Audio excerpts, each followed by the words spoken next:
You're listening to the Wisdom for Wellbeing podcast, the show that blends science and heart to bring you evidence-based tips and tricks for cultivating a healthy, wealthy, and meaningful life. Now, here's your host, therapist, yogi, and fellow full life balancer, Dr. Caitlin Harkis.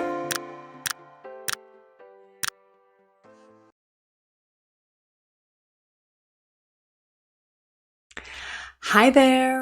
Welcome to Wisdom for Wellbeing. We are in season 4.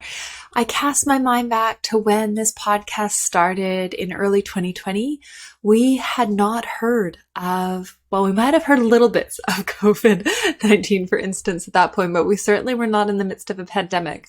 So for me, this is a real marker in the course of time. And I am delighted to be on this journey with you. If it happens to be the first time you're dropping in here, welcome. I am really excited to have you joining us. I am particularly excited about this episode and the lens through which we're approaching it. The episode is recorded in June, so it is the month of Pride. And this episode is all about exploring gender, sexuality, and allyship. I am talking with Dr. Chris, and Dr. Chris is a non-binary trans psychotherapist, sex and relationship, and diversity, equity, and inclusion consultant. They are the founder of The Queer Therapist, a UK-based international therapy service specializing in gender, sexuality, and relationship diversity, as well as in neurodivergence. They are committed to queering healthcare practices and challenging stigma and shame around gender diversity. So if you have not yet had the privilege to meet Chris Grant, I am really excited to introduce you now. Without further ado, let me introduce you to Dr. Chris. Well, hello, Dr. Chris Grant. I am so excited to be sitting down with you virtually. And, you know, we are so lucky. We are in the month of June. We are celebrating Pride Month right now. But of course, listeners, you might have celebrated, or it might be something that you're learning about through the course of this episode. We know it's maybe not June anymore, but it is a time and a cause for conversation, celebration. And with that, Chris, welcome. Thank you very much. Yeah, delighted to be here. And especially in Pride Month, it's very exciting.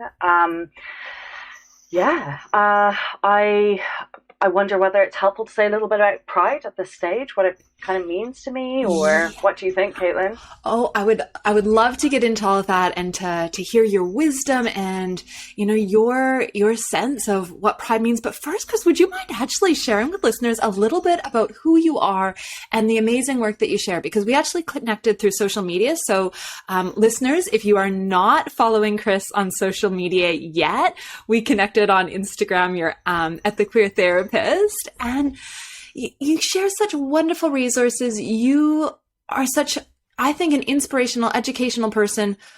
What are you up to? What is your heart? Who really would you describe yourself as? Big questions. I guess I'm Chris Grant, and I describe myself as a trans masculine person, and so I'm a psychotherapist first and foremost, and I also do sort of a fair amount of sort of consulting work. Where my real heart is really in destigmatizing trans healthcare. And I think for me, I very much locate probably one of the biggest factors impacting our gender diverse clients is the stigma surrounding it, actually. And so my work is really about challenging that, and is about, in many ways, normalizing gender diversity as well. Alongside that, it's also about normalizing neurodivergence as well within sort of the gender diverse population. My heart is very much in this work. So I would say, deeply affected by gender diversity related issues when I was a teenager. And as the years went on, obviously I, trained as a psychotherapist and worked in a lot of quite, generic psychotherapy settings, and I kept coming up against the same problem. I kept seeing or not seeing actually a certain kind of therapy, and I suppose I was looking to see myself reflected in some of these spaces, and that wasn't happening. And so I kind of took the plunge pre-pandemic. I took the plunge to really, in many ways, kind of hone in on what was already a passion, what was already a specialism, working with the LGBTQIA community. And I decided to launch the Queer Therapist to really, in many ways, to really claim space. That was quite challenging. So at the time I was working in the NHS and I was doing private practice part-time, and I was in many ways, I was out in the NHS, but only to sort of close colleagues. But actually taking that step to sort of fully commit in many ways to the Queer Therapist meant coming out quite rapidly in that setting. And I think, again, the learning experience for me from that was, it was just really, really hard. I think I cannot say a bad word about any single colleague of mine, but I think it's just the constant drip feed effect of having to upskill those around you and having to do a lot of emotional labor in those spaces. Really have to hold kindness, really have to hold tolerance and compassion. And some days you would just be like, this is exhausting, and infuriating. And so I took the decision after kind of sticking that out for quite a good amount of time. I took the decision to completely break away from the NHS. I felt, yes, this is definitely a service that needs gender diverse representation amongst its staff, but I thought actually the cost to my own mental health in this space wasn't worth it. So that was very much a kind of a decision around kind of my own boundary work there. But since then, things have kind of gone from strength to strength. The demand for the service is huge. In many ways, it sort of definitely plunged me into hypervisibility amongst sort of trans community and queer community, certainly in the UK, which I found interesting and challenging and very exciting as well. So that is a little bit about me, Caitlin. Well, congratulations, because that's an incredible journey to be sitting in the space now that, you're able to do what it sounds like is your area of expertise and passion, and to really be, inundated, like being able to help provide a service that is so needed. But also, like, just speaking to the emotional labor and like the toll on your mental health as a trained professional operating within this space. Yeah. It's really concerning when we think that you have, like, undoubtedly many, many skills in your toolbox to help navigate this. Not everyone has those skills. And not every service would be theoretically themselves as aware of diversity and wanting to learn, albeit at the cost of the emotional labor you are providing. So we can see how absolutely exhausting and grueling it might be for someone who, doesn't identify as straight in any other service and circumstance. Totally. And I often think this actually with clients. I'm like, I'm the one who's got the skills and tools to be able to emotionally regulate in these spaces. And if I'm struggling, how on earth, are young gender diverse clients managing in these spaces? It's quite overwhelming actually to think about. I think there's, I know we'll get probably into the nitty-gritty or language in more detail, but for me, I think the biggest barrier in all of these spaces is something around almost where power is located. And so there's something called heteronormativity, which is the assumption of, everyone is straight. And there's also this word cisnormativity, the assumption that everyone is cisgender, or basically people who are not trans. And I think that's where the work is. That's really where the work is for a lot of gender diverse people. in whatever space they're in, they're having to navigate these big social structures as well.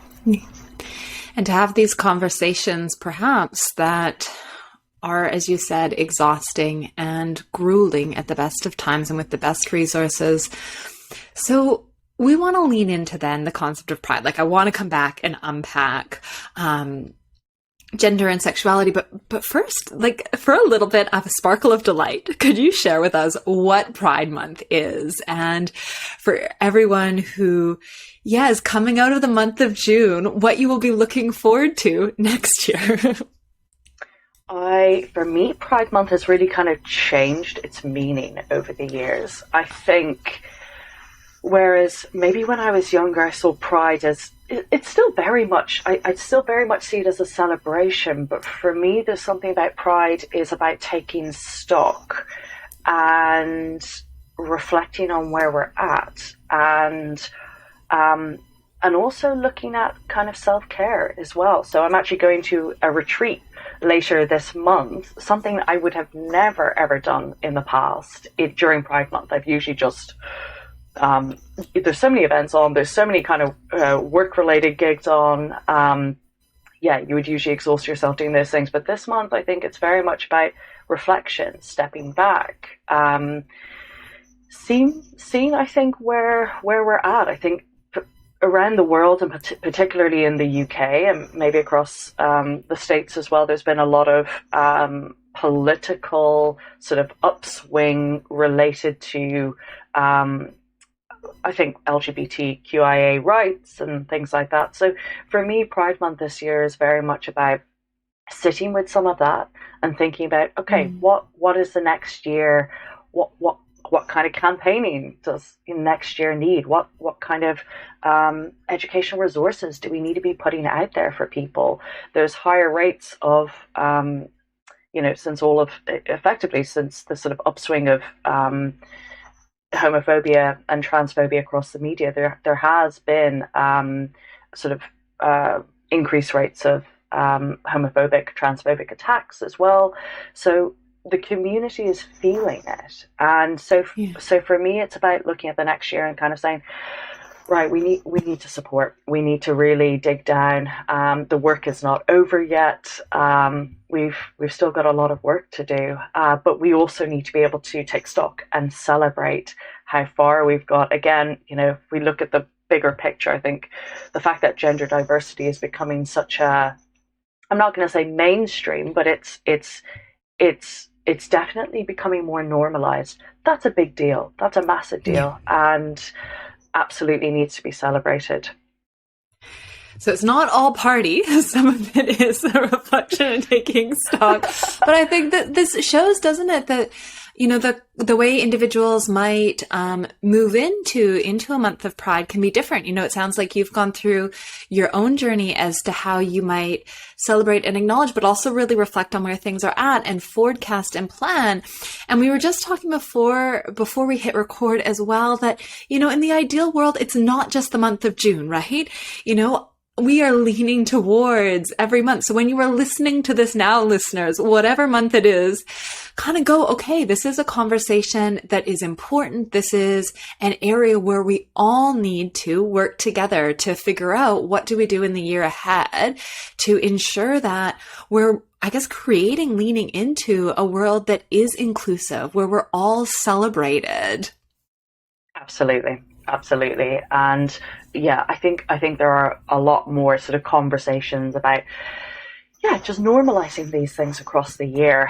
I am sorry, my Pride spiel wasn't more fluffy and joyful, though, for our listeners. No, but I think this is important, Chris. And I think, we probably need to have more conversations around the fact that while we might be moving along in a journey to understand, gender diversity, and sexuality, that we're not there yet, and that there are still serious concerns in terms of mental health and physical health for individuals who do not identify, as you said earlier, with heteronormativity, cisnormativity. Like it's a real risky area in a lot Yeah. of ways Yeah. to not fall into this perceived norm.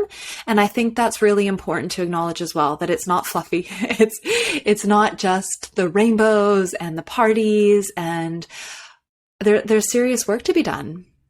And maybe we're kind of touching on that kind of, you know, I suppose a bit of allyship as well in there. You know, we're all in this. You know, we're all in this together. You know, trying to ultimately make the world a nicer, kinder, more tolerant place, and that takes all of us. For sure. And you mentioned, you know, neurodiversity earlier, and perhaps people are more familiar with the concept of spectrum in terms of neurodiversity, and the fact that, you know, we've all kind of sit somewhere on a spectrum, perhaps, that, you know, it doesn't have to be clear cut, that we don't need to be necessarily pigeonholed here or there. But perhaps, like, as we lean into maybe a conversation around gender, you might share with us, you know, what is gender, and is the spectrum kind of concept useful there as well? So gender is, again, this is kind of really important in terms of separating out kind of that gender is not the same as sex. So that can be quite confusing to begin with. It takes a little bit of unpicking. So if we think about sex as rooted in kind of biological characteristics, so for instance, your sex that you were assigned at birth. So I'll use myself in this example. So I was assigned female at birth. That's my sex marker. As we grow up, what usually happens at that point is our gender is kind of assumed at that point. So typically, somebody with a sex marker of female will be assumed to be a girl. So the girl part of that is actually the gender. What gender actually speaks to is an idea of kind of socially constructed ideas of what gender is. So it's actually a sort of something to do with, again, people will struggle to explain this, but it's how we feel inside. It's a deeply held internal sense of self. So for instance, if we take the example of we are assigned female at birth, and it is assumed that our gender is a girl. When we grow up, those of us who are not transgender won't have any difficulty with that, any distress with that. Those who maybe are gender diverse or trans will feel that difference, maybe subtly, but also maybe acutely. They may notice that they're actually questioning what's going on here. They're questioning something about their gender. A good example, again, of this is asking somebody who isn't transgender, so somebody who is cisgender, how do you know you are a man? How do you know you are a woman? And most people will just say, but I just know. In the same way, for a lot of gender diverse people, they will say, I just know. I wouldn't be questioning this if I weren't in some way feeling somewhat gender diverse. I think the spectrum idea is, I think it's a good metaphor. So when we're talking about a spectrum of kind of gender diversity, we're trying to move away from what's called the gender binary, or the assumption that everything is neatly divided into male, female, or woman, man. And actually moving away from the gender binary actually means, quite scary to say, but actually means letting go of that and allowing ourselves to maybe sit somewhere else. So the spectrum metaphor is useful when thinking about this, but a lot of the trans community are now talking about actually gender being almost like something that you can't even pin down to a spectrum. Actually, the spectrum in some ways is still quite restrictive. So because some people will, for instance, you know, I will also identify as non-binary, and the assumption that a lot of people will make with non-binary is, okay, you're something about you're neither man or woman, or you're half man, half woman. I don't feel either of those things. I know I feel much more male leaning in terms of how I express myself, my gender, but I don't feel I don't feel like a little bit of woman, a little bit of man. So yes, helpful as a metaphor, but I think again, it's trying to allow ourselves to let go of a lot of these constructs, and that's quite scary. Yep. So that's a really interesting point, isn't it? That again, it's something that can be constricting, and the letting go is really hard for us, isn't it? We like certainty and clear understanding. And when we might not ourselves have the embodied experience, it's perhaps harder for us to get our heads around it. Hence the importance of really conversations to understand, what is your experience like? What is it that you experience inside of your own skin, and honoring that, not questioning someone's experience. Yeah, absolutely. I think it's actually these kind of conversations, Caitlin, which are really helpful, just being able to comfortably explore this. And I'm talking about my experience here, but I'm also trying to speak to certainly a lot of trans people experiences, which really vary. I've been working with this client group for 10 plus years now, and I'm still amazed at what I don't know. And I think there's something there about the importance of cultural humility in working with this client group, just not needing to always hook into that certainty, as you say, Caitlin. Yeah. And Chris, with this, I'm kind of in my mind going, okay, well, this is really concerning, isn't it? Because we're told then, growing up that you are this way, this is your truth. And within my own family and with some clients I work with, like, that hasn't been their experience. If we were growing up and someone was constantly telling us, no, the sky is not blue, that is not the way it is, you would really start to question your reality. And that's hugely destabilizing if you have to constantly go, is this, isn't this? Which really pairs with trauma, there's a lot of trauma from, having your experience questioned and essentially being told this is not the reality of you and who you are. That comes up, I would say, several times a day when I'm in clinic with my clients. This kind of realization that, again, I kind of touched on it earlier, when we are not mirrored in our environments, we, of course, in many ways, we're being taught perhaps a set of values, not wrong values, well-intended values, but those values are actually undermining, to sound cheesy, that authentic self. We're talking about values about cisnormativity, so the assumption that everybody isn't trans, or heteronormativity, the assumption that everybody is straight. When you're raised with those kind of values or ideas and beliefs, of course you're going to question yourself, and of course it's going to be destabilizing. And then that's where all of this confusion and I would say where a lot of the mental health is located.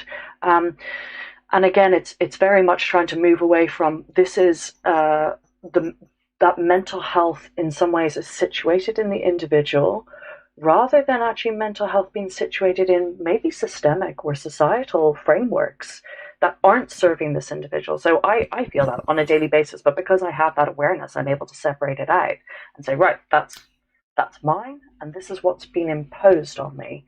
But again, without that language, without that awareness, without the tools, without what I know, that's really difficult to navigate. Thank you for articulating that as well. This idea that it's essentially mental health then becomes a systemic problem, because I suppose, like, in the work you do, you'd be intimately aware of this. There's concern that because someone might identify as trans or, whatever kind of identification someone has, that we go, okay, well, that pairs with the higher incidences of mental health that we see in a particular population, that we in some ways lay blame on an individual, rather than going, this is because of the culture an individual has to navigate, and essentially their reality has been shaken every step of the way, likely to get to this point where they might even have language to try and articulate an experience. Yes. And I think my work is actually, a lot of it is unlearning Unlearning a lot of these, I guess, these social constructs, the ones that maybe aren't serving them, and building from there, building new coping mechanisms from there. Yeah. And with this, you know, and you can probably give me some light as to where you sit on this. So, you know, we talk about using pronouns now, and this has become more and more common, and, you know, I use mine. However, I wonder, and I've heard conversation around the fact that this can also be challenging, because if we're asking people to share their pronouns and that's not something that they're necessarily wanting to reveal, they're either asked to essentially, once again, cast an inauthentic light, to use sort of the authenticity language, to the world. They're put in a very vulnerable position. It could be re-traumatizing. Like, what is your understanding of pronouns, and how can we use them in a way, if we use them, that actually fits? So I think, generally speaking, I think that's a really, really good point, because it actually touches on, I guess, something there about actually challenging. Historically, coming out has always been seen as, you know, we've got to come out, we've got to, you know, be seen to come out. But again, the community on the whole is really starting to kind of resist the idea of coming out, because it, as you say, it actually can take power away in those situations. And a lot of people are looking at the value of actually, particularly in certain religious environments, political environments, depending on their kind of intersecting identities, that coming out is maybe not safe and maybe not comfortable for the person. Generally speaking, what I usually would recommend is, yes, you can ask. They can say no. They can say no in those situations if they're not comfortable. But I think if we normalize the simply just asking what a person's pronouns are, obviously email signatures, that's really helpful, things like that. I think you can't go wrong if you ask a person. How you ask a person, you know, you can simply just say, you know, hi, my name's Chris. You can introduce yours. Do you have pronouns that you'd like me to use? They may just say no. So asking really is my best advice in these situations. Yeah, beautiful. And it comes back again to asking for someone to share their experience, their wisdom. Yeah, absolutely. Their language choices. Chris, you've so beautifully talked us through gender and, you know, pairing it with pronouns as well, that an individual can perhaps choose their pronouns, and that we can affirm an individual's use of pronouns by acknowledging our own and sharing that if we feel comfortable to do so. Sexuality, as you said earlier, is different. And I think, as you said, there's a lot of perhaps confusion in how we understand these two parts of our identity. How would you describe sexuality, and what is the experience of? So sexuality is, again, it's a big subject. It's a complex subject, but I would say, to kind of narrow it down, I would say sexuality is who we are. It could be romantically and sexually attracted to. So essentially, you know, sexuality again is I'm going to use the metaphor of a spectrum here. I want to also bring kind of asexuality again into the spectrum of sexuality. So again, if we think of those of us who have maybe some experience of things like desire or arousal, those of us maybe with higher experiences of desire or arousal. But our sexuality is really about who we are drawn to, yes, both romantically and sexually, and also how our sexuality can change across the lifespan. So I think with both gender and sexuality, again, we like the certainty of having identities that are maybe more static and more stable, but actually we're seeing more and more in the research that both gender and sexuality across the lifespan are actually in flux and will shift and change. And again, there's something here really important about separating out what we innately feel versus what society maybe wants from us. So we may lock ourselves into things like, heterosexuality, because it's what we know, it's what we feel comfortable in. But there may be parts of us, or throughout our life, there may be parts of us that want to explore, that want to try different things, or that might actually, we may even shift our kind of, attraction towards certain people. So, again, using myself as an example, so I just initially described myself as gay, and since I've kind of come out as trans, I now identify as queer. I've typically only been attracted to women or kind of feminine presenting people, but I'm very much open to the idea of that might change. It never has to date, but it could change. And again, I see that a lot with gender diverse clients as well. Thank you. And thank you for acknowledging this idea that probably for listeners who are like, oh, I've noticed that shift, like that's okay. That's not Absolutely. that, something was incorrect or you got it wrong before. It's that your preferences, your attraction can shift and change. There's a fluidity to it. Yes. And also it doesn't necessarily need to be sexual. So hence me sort of talking about kind of, yes, you can be romantically attracted to people as well. And even for some, aromantically attracted. So some people won't experience any romantic attraction, but will have sexual attraction to people. So there's a lot within the sort of sexuality. There's kind of a lot to unpack there. Yeah, so parching that out to romantic versus, not necessarily versus, but that there's two areas, romantic and sexual. And yes, as you said, not necessarily either or. Not necessarily, no. Yeah, so when an individual is kind of in this place where they might feel, okay, there is this experience that I have had, and they're trying to figure out who they are on this journey. And you mentioned that you work with a lot of young people. So, what incredibly powerful work, because what years could be saved working with an attuned therapist, a support person in navigating, who one is within a culture that might be challenging. As you said, a heteronormative, a cisnormative culture.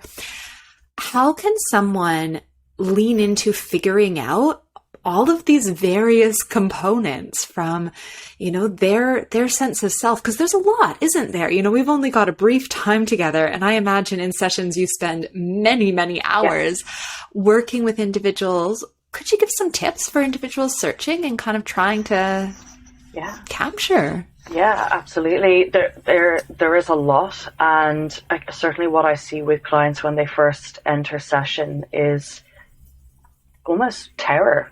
There's an experience of terror, and a lot of that terror is to do with the stigma. Again, on some level, it's, oh my God, maybe I am trans, and what will that mean for my future? What will that mean? All of that. So it's a slowly kind of unpacking of that. I think the best thing to do in these situations is if you're able to get support, whether that's a gender affirming therapist, I would highly recommend that. It can be a very lonely process, even if we have trans people in our life.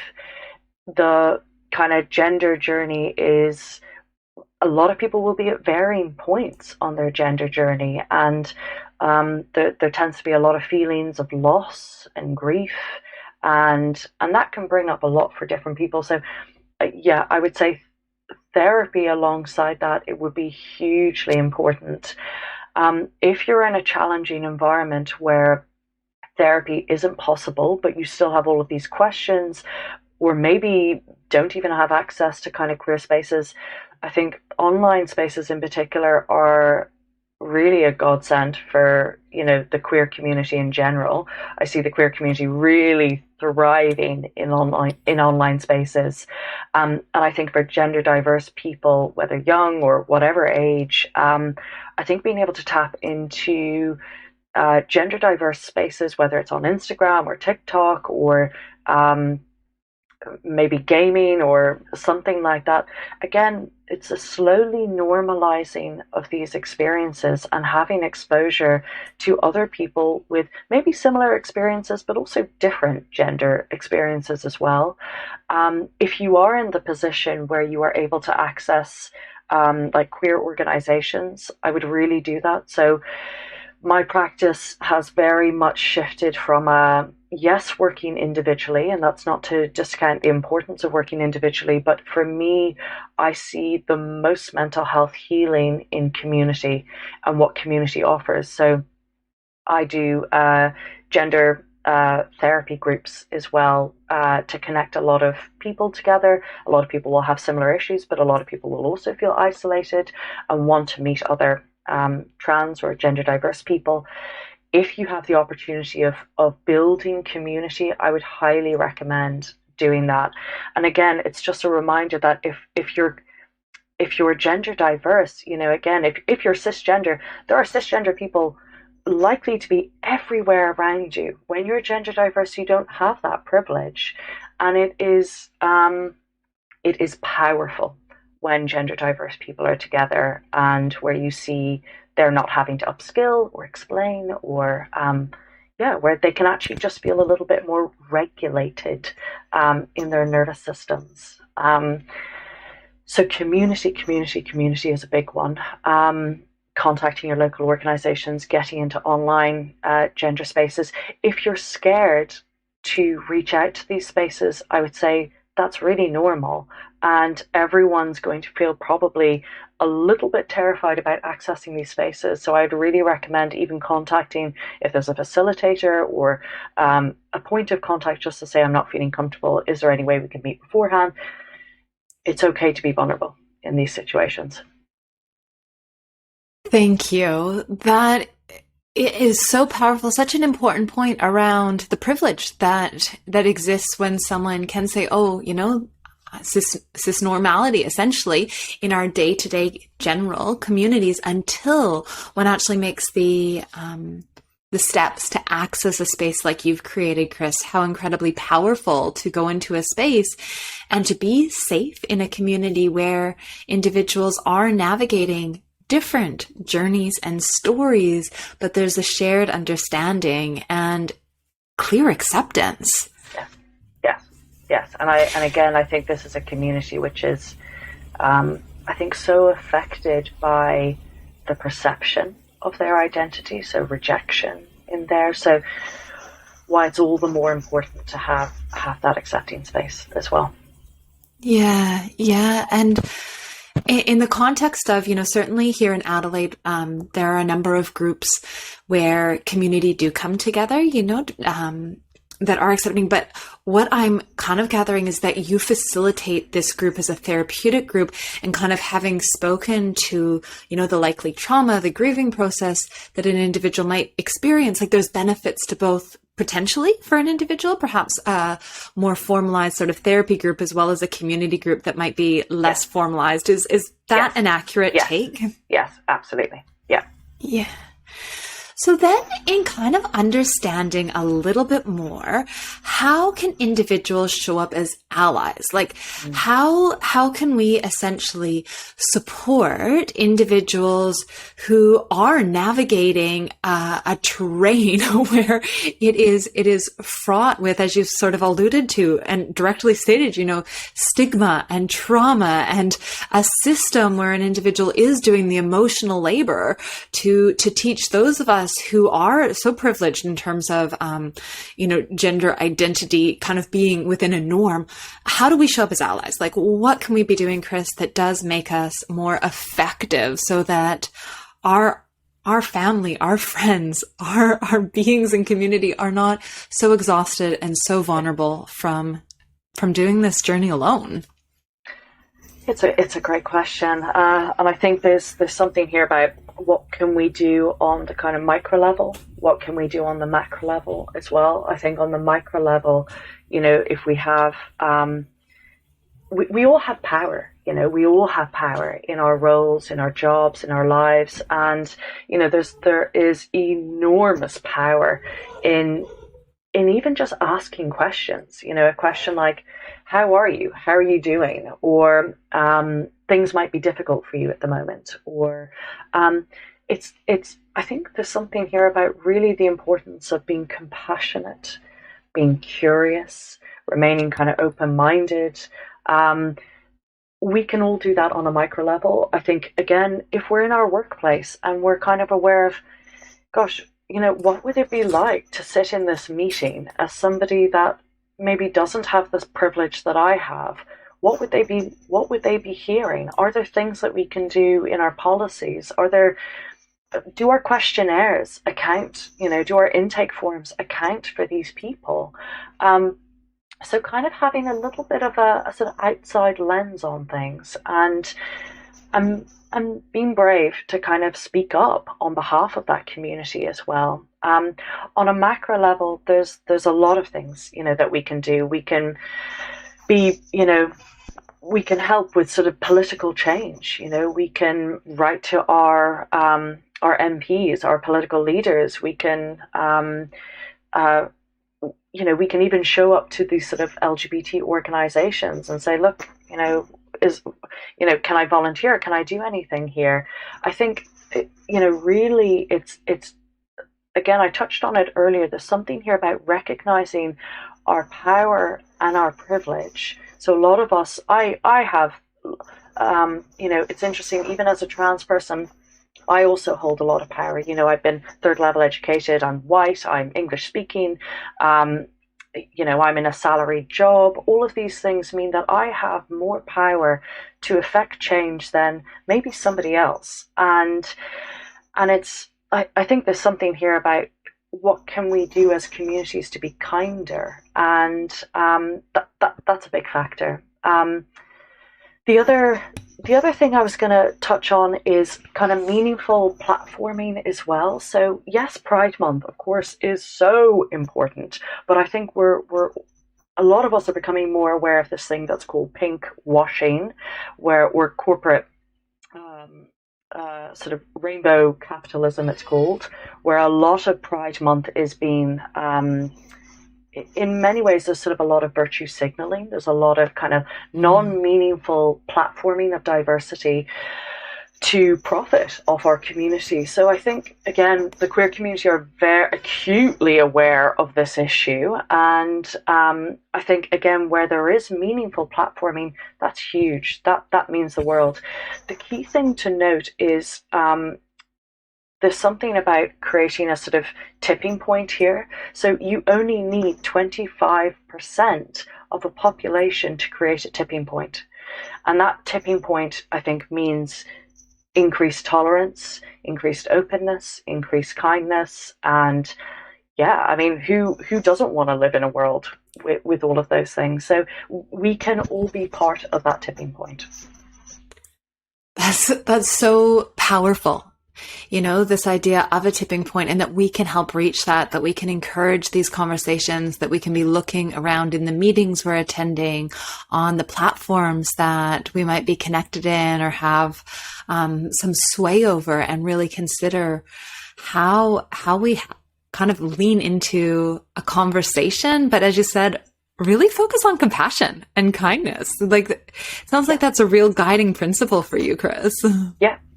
Yeah, absolutely. I think, we can really get bogged down in all the detail and the kind of, it's very concept heavy, and actually that can be very alienating for a lot of people. What we're talking about is we're all just humans here, and these are all just varying expressions of human experience and humanity. That's the nuts and bolts of it. And I think we can all relate to that. So yeah, compassion is very key. So essentially, we're figuring out how to create spaces that are safe for everyone, and that are kind, that are compassionate, how we use a voice of privilege where we might have power to ensure that others are safe to be in this space as well, to use their voice equally. I think it's interesting that you brought up the rainbow washing. Is that what you call it? Yeah. I haven't actually heard this before, but I was at the liquor store the other day, and I was like shocked because there was a big display, and it was to sell a particular bottle of wine, and not being aware that this was something that had been so clearly experienced. So I was a little bit caught off guard by the sales pitch, so to speak. So that's something. I mean, Caitlin, you know, I don't know, what was it? Maybe was it a week ago? Yeah, I literally squealed when I went into a local grocery store here and found a packet of Skittles that was a rainbow, proper pride flag colored packet of Skittles. I was like, I have to buy this. You know, like, even as a queer person, you're like, I am absolutely, you know, drawn into this as well. But I think it's just being able to step back and be like, okay, who is this actually serving? Because, you know, a lot of these big corporations are actually, I mean, you know, it's not pleasant, but a lot of these organizations are funneling a lot of money into lobbying against queer groups. And, you know, outside of the June month, you know, so it's very tokenistic. It's very virtue signaling. Not all of them, of course. Everybody can't be brandish with that, but yeah, it's quite alarming, the amount of corporations who have a very anti-LGBT stance, who are just going along with pride for profiteering, essentially. Thanks for flagging that too, because when we're talking about micro, like what we can do in our communities, in you know, various meetings we might attend, like where we have that direct, I guess, influence. But we talked about micro and macro. So perhaps from a more macro level, it might actually be looking at where our money is going in terms of companies we might invest in, even if it's like where we spend our dollars on our lollies, you know, like something as simple as that is actually like a bigger level, perhaps, conversation that we can do day by day. Yes.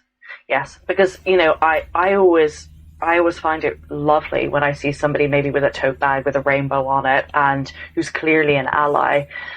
And we don't want to stop that. That's gorgeous. But yes, it's just being a little bit more discerning and, figuring out where we're spending money. Yeah. So maybe rather than buying the tote bag at our big chain supermarket or wherever it might be, looking at different communities where that money might actually be lent back into efforts. Yeah. Okay. Yes, exactly.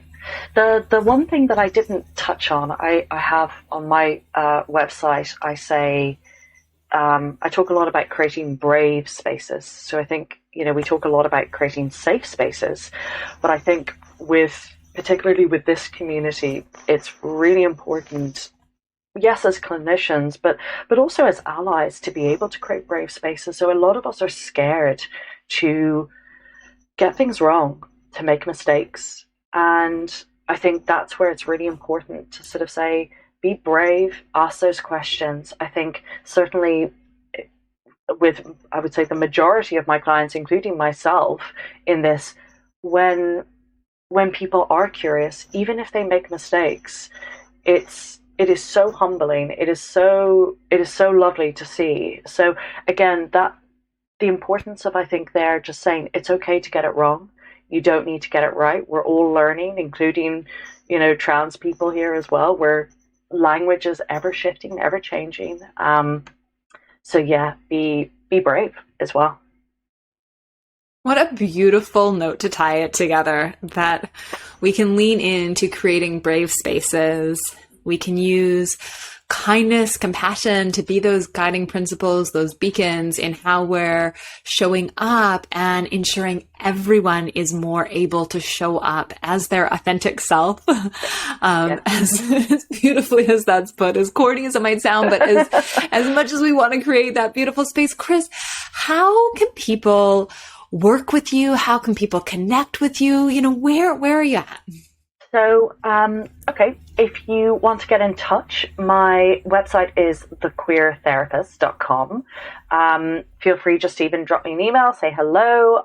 Always like to hear from people. You can also get in touch with me over Instagram. So my handle is at the Q Therapist, and you'll find a ton of kind of information and resources there, both kind of gender, also kind of neurodivergence as well.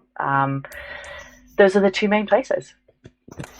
Amazing. Those will also be in the show notes, listeners. So if you are driving and can't get this all down, know that they're going to be accessible. And Chris, thank you so much for making this space and sharing with us.